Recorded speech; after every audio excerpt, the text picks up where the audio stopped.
Дали Македонија назначува лица, како вработени во амбасадите во светот, да работат за интересите на Македонија или пак за интересите на соседните држави? Македонците од Албанија во Турција добија шлаканица од страна на официјален представник на македонската амбасада во Анкара. Од 23 до 29 декември 2010 година фолклорна група од Мала Преспа, општина Пустец, Република Албанија, учествуваше на Балканскиот фолклорен фестивал во Турција Измир 2010. Третиот секретар при македонската амбасада во Турција, Сухена Керими Балиу, пратен од амбасадата како официјален представник, ја навредуваше и ја дискредитираше групата од 30 на лица македонци од Албанија. Таа неколку пати ги упати зборовите со остар тон: зошто сте вие овде? Вие не ја представувате албанската култура. Зошто зборувате македонски јазик, а не албански? Вие сте албанци.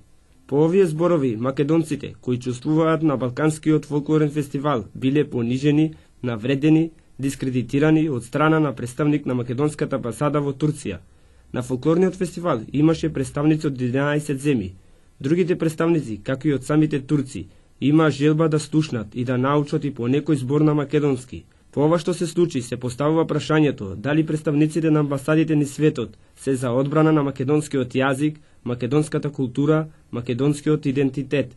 Сепак и по навредите и по притисоците, македонците од Албанија не се откажаа да го представуваат македонскиот фолклор, наследен од своите предци, да ја шират македонштината каде и да се.